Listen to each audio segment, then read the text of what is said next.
ન્યૂયોર્કમાં mayor તરીકે ચૂંટાયેલા ઝોહરાન મમદાનીની ચર્ચા અત્યારે દુનિયાભરમાં છે. મમદાની જે પરંપરાગત ચૂંટણી અત્યારે જોવા મળે છે એનાથી હટકે તેઓ પ્રચાર કરીને અને લોકોને વાયદા કરીને લોકોના મુદ્દા ઉઠાવીને તેઓ મેયર તરીકે ચૂંટાયા છે. આ પૂરા વિષય અંગે ઉર્વિશ કોઠારી, પત્રકાર લેખક, તેમની સાથે વિસ્તારથી ચર્ચા કરવાની છે. ઝોહરાન મમદાની કોણ છે થી માંડીને તેઓ કેવી રીતે જીત્યા અને ટ્રમ્પ સામે તેઓ અવાજ બુલંદ કરી રહ્યા છે પોતાનો, અને દુનિયાભરના મુદ્દાઓ સામે તેમનો એક સ્ટેન્ડ છે. તો તે વિશે ઉર્વિશભાઈ સાથે આપણે મુદ્દાસરમાં ચર્ચા કરીએ. ઉર્વિશભાઈ, આમ જે અત્યારે ચૂંટણી આપણે જોઈએ છે થાય છે, અને એમાં જે આપણે એને કહીએ ઘીસા પીટા જે મુદ્દાઓ હોય છે એ જ એના આધારે જ થાય છે અને એના આધારે જ ચૂંટણીઓ થાય છે. પણ આ ઝોહરાન મમદાની અલગ આખી વાત લઈને આવ્યા અને ચૂંટાયા અને લોકોએ એમને ભરપૂર સમર્થન આપ્યું. તો શું છે આખું તમે અભ્યાસ કર્યો છે? આપણે જે કંઈ એમના વિશે, એમના ચૂંટણી પ્રચાર વિશે અને એમની જીત વિશે જે કંઈ વાંચ્યું એના પરથી એક તો એવી આપણને સમજ પડે છે કે છેલ્લા વર્ષોથી દુનિયામાં એક પ્રવાહ ચાલે છે, એક મોજું ચાલે છે જમણેરી વિચારધારાનું. એ એવી છે કે જેનું પોષણ, જેનો ખોરાક છે એ ધિક્કાર છે એક પ્રકારે, અને અસંતોષ છે, અને કોઈની સામે આંગળી ચીંધામણ છે. એના ઉપર જમણેરી વિચારધારા પોષાય છે. એના મૂળમાં એ વાત અને એવો એક ખોટો ખ્યાલ રહેલો છે કે આપણી સમસ્યા માટે બીજો કોઈક જવાબદાર છે, આપણે જવાબદાર નથી. અને બીજો કોઈકમાં દરેકની પોતપોતાની વ્યાખ્યાઓ છે. ભારતમાં અમુક રીતે મુસલમાનોને કે બીજા લોકોને જેમ જવાબદાર ગણવામાં આવે છે, અમેરિકામાં ઇમિગ્રન્ટ્સ સામે જે રીતે વાત કરવામાં આવે છે. તો અને એક સ્વીકૃત છે કે હવે યુરોપ વગેરે દેશોમાં પણ, યુરોપના દેશોમાં પણ જે એન્ટી ઇમિગ્રન્ટ, કેનેડામાં પણ એન્ટી ઇમિગ્રન્ટ સેન્ટિમેન્ટ છે. એટલે કે પોતાની સમસ્યા માટે પોતાના કારણો શોધવાને બદલે સહેલો રસ્તો અપનાવીને બીજી બાજુ આંગળી ચીંધી દેવી અને લોકોને ભડકાવવા. એ વખતે આ એક જે 34 વર્ષનો માણસ છે, જેનું નામ અંગ્રેજીમાં ઝોહરાન મમદાની તરીકે ઓળખાય છે, પણ એના પપ્પા મહેમૂદભાઈ ગુજરાતી હતા મુંબઈના, એટલે આપણી ગુજરાતી પરંપરા પ્રમાણે એને જે BBC ગુજરાતીએ પણ લખ્યું છે, એમની સાચી અટક અથવા અટકનો સાચો ઉચ્ચાર મામદાણી કે મમદાણી થાય એવી સંભાવના વધારે છે. તો જે ઝોહરાન મમદાણી છે એમણે એવું કર્યું કે, એટલે એ આમ તમે જુઓ તો આમ જાણે આકાશમાંથી ટપકી પડ્યા. ગયા વર્ષ સુધી, એટલે સાવ એવું નહોતું, ન્યુયોર્કના રાજ્યમાં તો એ ધારાસભ્ય હતા જ, પણ ગયા વર્ષે જ્યારે એમણે પહેલીવાર ન્યુયોર્કના મેયર પદની હરીફાઈમાં ડેમોક્રેટિક પક્ષના ઉમેદવાર તરીકે પોતાનું નામ મૂક્યું, ત્યારે કોઈ ગણતરી જ નહોતી એમની. એટલે એ વખતે જે કંઈ નામો મુકાયા એમાં એ કોના ભાગે પડતા કેટલા મતની ટકાવારી આવે છે, તેમાં ઝોહરાનના ભાગે 1% મત આવતા હતા. અને એક ઇન્ટરવ્યૂમાં એમણે કહ્યું હતું કે મારું નામ તો મુખ્ય ઉમેદવારો પછી જે વગેરે વગેરેમાં આવે ને એમાં હતો. પણ એ છેલ્લા એક વર્ષમાં, લગભગ 1 વર્ષ જેટલા સમયગાળામાં જે રીતે એમણે ન્યૂયોર્ક શહેર, જે અમેરિકાનું સૌથી મોટું શહેર ને એક રીતે અમેરિકાની ડાયવર્સિટી, એના વૈવિધ્યનું અને સમૃદ્ધિનું પ્રતીક છે, બીજી રીતે કહીએ તો મૂડીવાદનો ગઢ છે, એવા શહેરમાં ઝોહરાને લોકોની સુવિધા, લોકોના પ્રશ્નો, અને આ લોકો એટલે સામાન્ય લોકો, જે અત્યારનો જે પ્રવાહ છે એમાં અત્યારનો જે જમણેરી પ્રવાહ મેં કહ્યું, એની બીજી એક લાક્ષણિકતા એવી છે કે ધનવાનો માટે વધારે કામ કરે છે. અને એમાં ધનવાનો તમે દુનિયાભરમાં જોશો કે કરોડપતિઓ અબજપતિ બની રહ્યા છે અને અબજપતિ અબજોપતિ બની રહ્યા છે.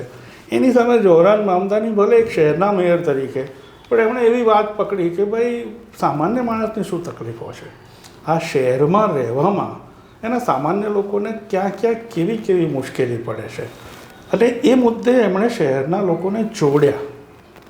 અત્યારે એજન્ડા ચાલે છે દુનિયાભરમાં ધ્રુવીકરણનો, એટલે કે લોકોને છૂટા પાડવાનો એમની ઓળખોના આધારે.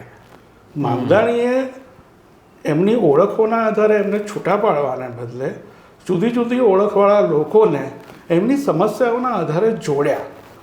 આ એક બહુ જ રેડિકલ, બહુ જ નવીન વસ્તુ હતી અને એને જે રીતે ચૂંટણી સફળતા મળી એને કારણે એની વેલ્યુ ઓર વધી ગઈ. પણ જેમ તમે જ કીધું કે ન્યુયોર્ક શહેર આમ મૂડીવાદીનો ગઢ છે, એટલે એમની સપોર્ટમાં જેમ સામાન્ય લોકો હતા તેમ મૂડીવાદીઓ બહુ જ બધા એમના અગેન્સ્ટમાં હતા અને એમને અટકાવવાનું એમણે બહુ જ પ્રયત્ન પણ કર્યો. એટલે ટ્રમ્પ જે પ્રમુખ છે એમણે તો ત્યાં સુધી કીધું કે જો એ ચૂંટાશે તો હું ફંડ પણ રોકી દઈશ, એવી પણ ધમકી આપી. ના અને તમે એમને રોકવાની વાત, એટલે મેં કહ્યું એમ 1% એમની શરૂઆત થઈ હતી, પછી ધીમે એટલે આમાં ત્યાં આગળ એવી પદ્ધતિ છે કે ભાઈ એક પક્ષ હોય તો એનો ફાઇનલ ઉમેદવાર કોણ થશે એના માટે પણ એક ચૂંટણી થાય. અચ્છા. જેને પ્રાઇમરીઝ કહેવામાં આવે છે. તો એવી રીતે ન્યુયોર્કના મેયર પદ માટે ડેમોક્રેટિક પક્ષના 2 ઉમેદવારો વચ્ચે પ્રાઇમરીઝ થઈ, મને લાગે જૂન કે જુલાઈમાં. એમાં જે માણસ 10 વર્ષ સુધી ન્યુયોર્કનો ગવર્નર હતો, એન્ડ્રુ કોમો, 10 વર્ષ સુધી એ માણસ ન્યુયોર્કનો ગવર્નર હતો. એના બાપા ન્યુયોર્કના ગવર્નર હતા, એટલે ખાનદાની પોલિટિશિયન, પૈસાને એટલે નાણાંનો પાર નહીં એવો માણસ, અને એને આ મામદાણીએ એ પ્રાઇમરીઝમાં એકદમ ચત્તાભાટ હરાવી દીધો. એટલે કોમો ડેમોક્રેટિક પક્ષનો ઉમેદવાર, એ માણસ મામદાણી સામે ડેમોક્રેટિક પક્ષની પ્રાથમિક ચૂંટણીમાં હારી ગયો. એટલે પછી એ ડેમોક્રેટિક ઉમેદવારને બદલે અપક્ષ તરીકે આની સામે જોરાન સામે ચૂંટણી લડ્યા. પણ એ કોમો, એમના સપોર્ટરો અને બધા, તમે નામ દો એવા અબજોપતિઓએ કોમોને એટલો બધો આર્થિક ટેકો આપ્યો કે લગભગ એક અંદાજ પ્રમાણે કંઈક $22 લાખ એ લોકોએ એનો ધુમાડો કર્યો છે. અને એમની જોડે રૂપિયા જ હતા.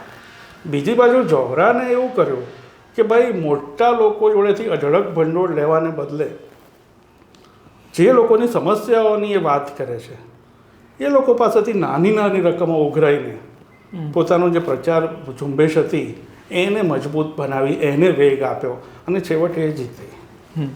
એટલે આ જે એમની જીત છે એમાં સોશિયલ મીડિયાનો પણ એક બહુ મોટી ભૂમિકા છે. અને જોહરાનના વર્ષ પહેલાંના જ વિડીયો જોઈએ તો આમ રસ્તા પર એકલા હોય ને કોઈકનો ઇન્ટરવ્યૂ લેતા હોય ને પોતાની વાત કરતા હોય એવા વિડીયો જોયા, અને હવે એ મેયર તરીકે બહુ જ મોટા હોલમાં ભાષણ આપતા હોય. તો આ જે ચિત્ર બદલાયું એમાં સોશિયલ મીડિયાનો બહુ મોટી ભૂમિકા છે. તો એ કેવી રીતે બન્યું એ અમેરિકા જેવા દેશમાં, ન્યુયોર્ક જેવા શહેરમાં? એટલે જોહરાનની આખી જે એમની જે કંઈ આવડતનું પ્રોજેક્શન કે જે પ્રતિભા જે લોકોના મનમાં અંકિત થઈ અને લોકોને એણે આકર્ષ્યા, એમાં બહુ મોટો ફાળો એમની ટીમનો હતો, એના વોલન્ટિયર્સ, એના સ્વયંસેવકોનો હતો. અને સ્વયંસેવકો પણ બહુ જ બધા સોશિયલ મીડિયા થકી મળેલા છે. એટલે એમની જોડે છેલ્લા આંકડા પ્રમાણે 80,000થી 1 લાખ જેટલા સમર્થકો, સ્વયંસેવકો હતા, જે એક યા બીજી રીતે એના કોઈના કોઈ ઠેકાણે ચાલતા પ્રચારથી આકર્ષાઈને, એની કોઈ વાત મૂકી હોય એનાથી આકર્ષાઈને આવ્યા હોય. અને અહીંયા આપણને બહુ નવાઈ ન પણ લાગે, ટિકટોક તો હવે આપણે ત્યાં ચાલતું નથી, ભલે ચીન જોડે બીજો વેપાર ચાલ્યા કરે, તો ટિકટોક અને ઇન્સ્ટાગ્રામ આ 2 જોહરાનના સોશિયલ મીડિયા પ્રચારના મુખ્ય સાધનો હતા. અને એમણે એક ઇન્ટરવ્યૂ, એક બહુ જાણીતી ટેકનોલોજીની વેબસાઇટ છે, એને એક ઇન્ટરવ્યૂમાં એમણે થોડા વખત જીત્યા એ પહેલાં કહ્યું હતું કે ભાઈ એમના જે સ્વયંસેવકો છે એટલા બધા મૌલિક છે, એટલા બધા ફળદ્રુપ ભેજાના છે કે આ માધ્યમને એકવાર એમ કે એની પર સરસ રીલ બનાવીને મૂકીને ચાલી ગઈ એટલે પછી એવી જ રીતે બનાવ્યા કરો એવું નહીં. એ લોકો સતત એ માધ્યમને કેવી રીતે જુદી જુદી ક્રિએટિવ રીતે વાપરી શકાય, લોકો સુધી કેવી રીતે પહોંચી શકાય, અને એ લોકો જે કે એ કરવા જોહરાન તૈયાર. એટલે એમાં બહુ 8-9 મહિના પહેલાં કે એટલા જૂના સમયમાં એની સૌથી પહેલી જે રીલ હિટ થઈ હતી જોહરાનની એ હતી કે ભાઈ એમને જે 3-4 મુદ્દા 5 મુદ્દા મેઇન કર્યા છે, એમાંનો એક હતો કે ભાઈ ન્યુયોર્ક શહેરમાં ભાડા વધવા ના જોઈએ. અને હું તમને કહું કે એ ક્યારે કેટલું થઈ શકે છે ને એની આપણે પછી વાત કરીશું, પણ એમણે ન્યુયોર્ક શહેર માટે જે વાત મૂકી છે ને બીજા અર્થમાં જોઈએ ને તો અમદાવાદ મુંબઈ સહિત આપણા બધા જ શહેરોને લાગુ પડે એમ છે.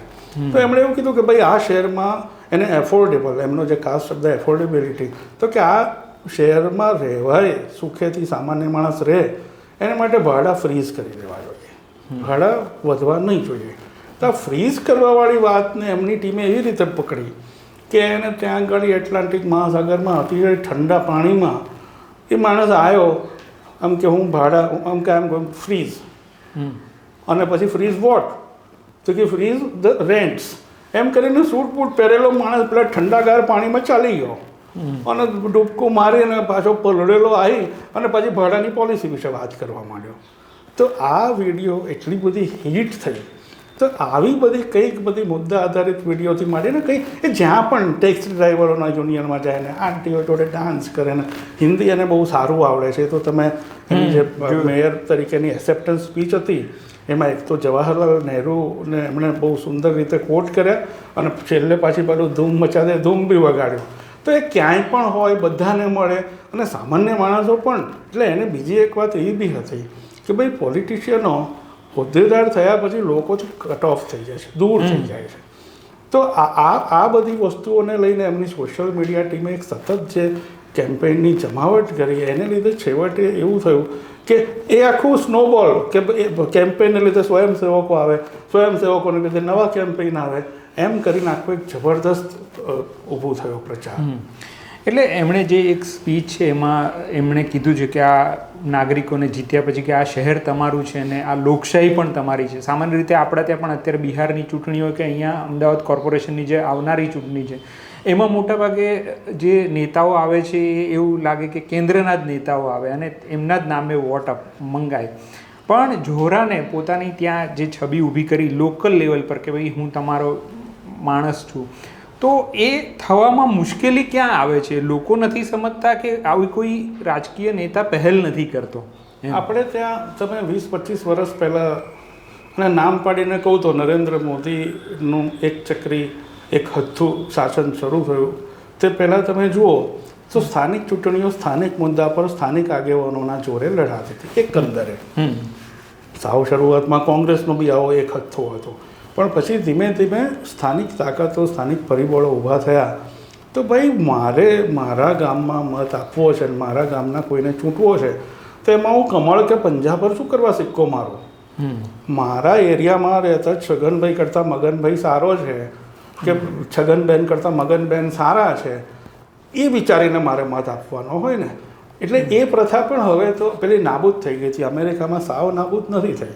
બીજું કે જોહરાન એ 34 વર્ષે ભલે મેયર બન્યા પણ સ્ટુડન્ટ પોલિટિક્સ અને એ પ્રકારની જે ત્યાંનું જે ડેમોક્રેટિક સોશિયાલિસ્ટ સંગઠન છે જેને જોહરાન પોતાની ઓળખ કઢાવે છે એની બી આપણે પછી વાત કરીએ તો એ બધામાં એમણે જોયું કે ભાઈ આ શહેરને નડે છે શું.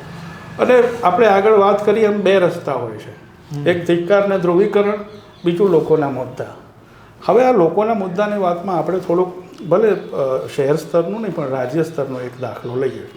કોઈ એવું કહી શકે કે અરવિંદ કેજરીવાલે આવું જ કર્યું હતું, આંદોલન ઊભું કર્યું અને પછી બધું ફીંડલું વાળી જતા રહ્યા પોલિટિક્સમાં.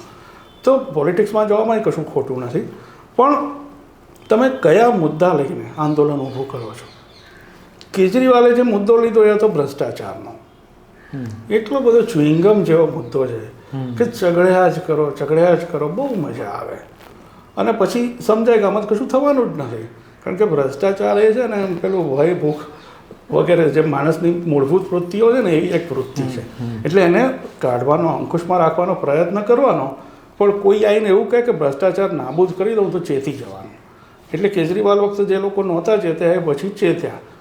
જોહરાને ભ્રષ્ટાચારનો મુદ્દો નથી લીધો, એણે સામાન્ય લોકોને રોજબરોજના જીવનમાં જે તકલીફ પડે છે એ મુદ્દા લીધા.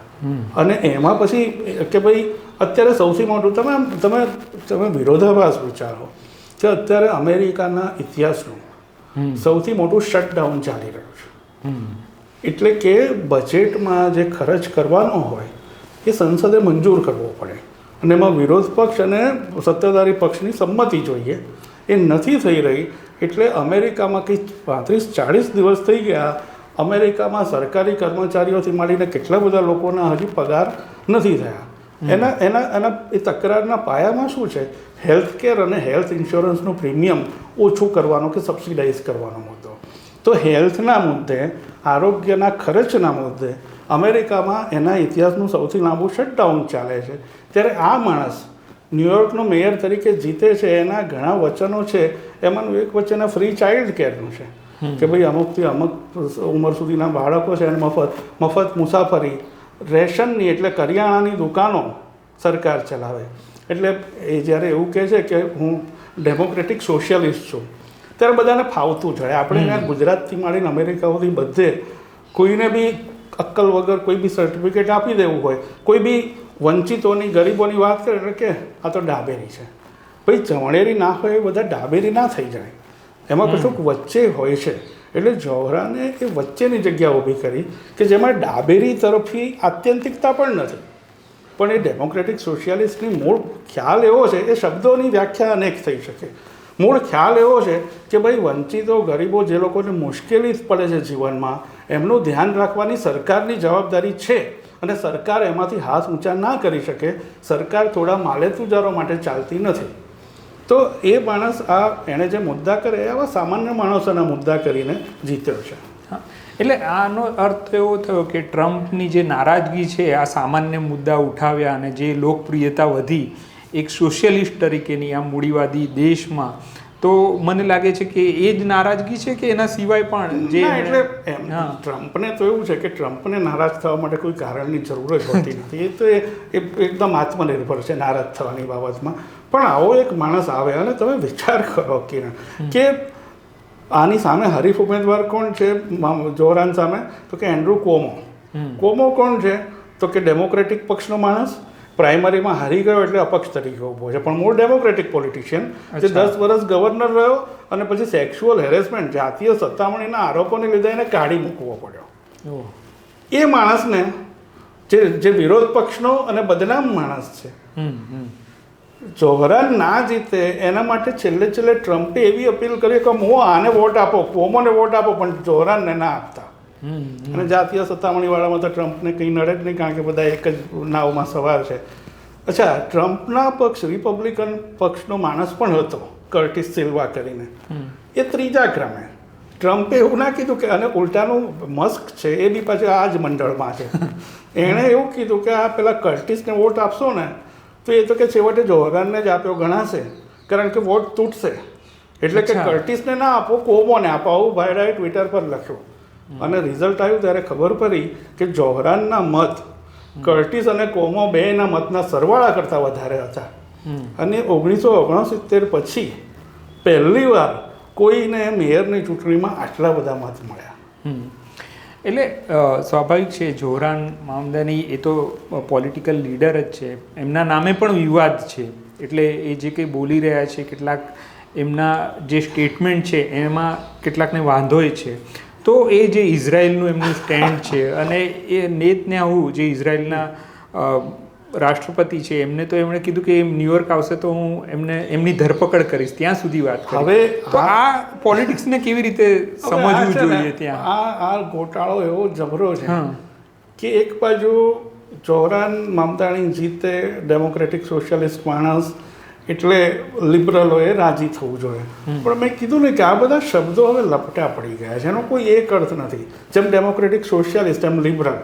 તો ભાઈ લિબરલ છાપું અમેરિકાનું કયું બહુ જાણીતું? તો કે ન્યુયોર્ક ટાઈમ્સ.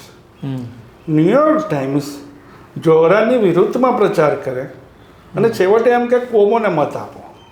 હવે આ તો આપણને આટલે દૂર લઈને ખબર જ ના પડે કે ચાલી શું રહ્યું છે એમ, કે ન્યુયોર્ક ટાઈમ્સ ઉઠીને એમ કે કોમોને વોટ આપો. પછી આપણને ખબર પડે કે આવી અમેરિકામાં એક લિબરલ સર્કિટ છે સો કોલ્ડ, એમને એવું છે કે તમારે ઇઝરાયલનું નામ નહીં લેવાનું. અચ્છા, એટલે આપણે ગળ્યું ખાવાની બાધા પણ આઈસ્ક્રીમ ચાલશે. આવ્યું એમનું લિબરલ. એટલે ઇઝરાયલ ગાઝામાં જે હત્યાકાંડો ચલાવે છે એની તમે ટીકા કરો તો અમે તમારી જોડે નહીં. તો કેટલા બધા લિબરલ, અરે ભાઈ બીજાની વાત છોડો, ન્યુયોર્કના ડેમોક્રેટિક પક્ષ એટલે જોહરાનના પક્ષના સેનેટરો એની તરફેણમાં નહોતા, કારણ કે ત્યાં આગળ એવું કહે છે કે ઇઝરાયલની બહાર કોઈ એક શહેરમાં યહૂદીઓની સૌથી વધારે વસ્તી હોય તો એ ન્યુયોર્કમાં છે. અને જોહરાને એમને પણ એડ્રેસ કર્યા છે. એને કંઈ યહૂદીઓ સામે દુશ્મનાવટ છે એવું નથી. અને ભાઈ પેલા નેતાન્યાહુની ધરપકડની વાત છે ન્યુયોર્કમાં, તો એણે કોઈએ પૂછ્યું કે ભાઈ આ તું શું બેફામ બોલે છે? કે ભાઈ બેફામ નથી, ઇન્ટરનેશનલ ક્રિમિનલ કોર્ટ છે એણે નેતાન્યાહુ સામેનું વોરંટ કાઢેલું છે અને કે હું ઇન્ટરનેશનલ લોમાં માનું છું, એટલે કે ન્યુયોર્કમાં આવશે તો એની ધરપકડ કરીશ. એટલે આવા બધા પાટાની અંદર પાટા બહુ હોય છે. હવે છેલ્લો સવાલ કે એમના જોહરાન મમદાની છે, એમના માતા પિતાના મૂળિયા તો ભારતના છે. હવે એમણે વચ્ચે વડાપ્રધાન નરેન્દ્ર મોદીની પણ ટીકા કરી હતી. એટલે ભારત વિશે એમનું શું માનવું છે? અને અત્યારે તો એવું છે કે ન્યુયોર્ક મેયર છે એટલે ભારત વિશે એણે એક ડાપણનું કામ એવું કર્યું કે ચૂંટણી પ્રચારના મુદ્દા છે ને એ ન્યુયોર્કના જ રાખ્યા. અચ્છા, ઓકે. એફોર્ડેબિલિટી જેને આપણે જેનું મેં એવું ગુજરાતી કર્યું છે કે આપણે જેમ પોષણક્ષમ હોય છે ને એ રીતે પોષણક્ષમ, એફોર્ડેબલ. તો એણે એ પોષણ ક્ષમતાનો જ મુદ્દો રાખ્યો. પણ ઇન્ટરવ્યૂ આપવા જાય ને કોઈ પૂછે તો ફટકારી દે. તો મોદીની એણે 2002ના મુદ્દે સ્વાભાવિક રીતે જ ખુલીને ટીકા કરી છે.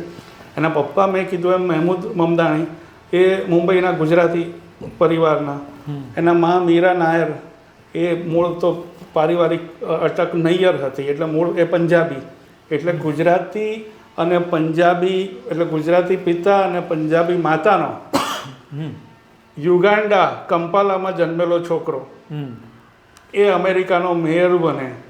એટલે આ જે વસ્તુ છે એટલે એ અમેરિકાનો ન્યુયોર્કનો પહેલો મુસ્લિમ મેયર, પહેલો આફ્રિકામાં જન્મેલો મેયર, પહેલો સાઉથ એશિયન મેયર. એટલે અત્યારે પણ સૌથી અગત્યની વાત એ છે કે એમણે જે આ પોષણ ક્ષમતાની અને શહેરને વધારે જીવવાલાયક બનાવવાની વાત કરી છે, એના આડે બહુ જ બધા અવરોધો એમને આવશે. એ કેટલાક કેવી રીતે પાર કરે છે અને એમાં કેટલું કેટલું ઈચ્છાશક્તિ દેખાડે છે, અને એમાં એમની આજે 80,000 લાખ સ્વયંસેવકોની ફોજ છે એની જોડેથી કેટલું કામ લેશે એ આપણા બધાના સૌથી વધારે રસનો વિષય છે. અને એમણે જે કહ્યું છે એનાથી 10% પણ થશે ને તો મમદાણી અમેરિકામાં જન્મેલા નથી. એટલે કોઈએ પૂછી બી લીધું કે આ ભાઈ રાષ્ટ્રપતિ બને એમ છે ભવિષ્યમાં, રાષ્ટ્રપ્રમુખ, પ્રેસિડેન્ટ? તો કીધું કે ભાઈ ના, આ બે જન્મેલા આફ્રિકામાં છે અને 2018માં જ અમેરિકાના નાગરિક થયા, એટલે અમેરિકાના રાષ્ટ્રપ્રમુખ કદી નહીં બની શકે. પણ એણે આ એક જે નવો ચીલો પાડ્યો છે એની જો એ સફળ થશે, થોડો ઘણો પણ સફળ થશે, તો રાજકારણનો આખો જે પ્રવાહ છે સ્થાનિક અને વૈશ્વિક, એની પર એની કંઈક ને કંઈક સારી અસર તો પડશે. તો આ હતી ચર્ચા. આ વખતે વૈશ્વિક મુદ્દો જે છે એ અમે આ મુદ્દાસર કાર્યક્રમમાં સમાવ્યો છે. આ પ્રકારની ચર્ચા લઈને અમે આવતા રહીશું. નમસ્કાર.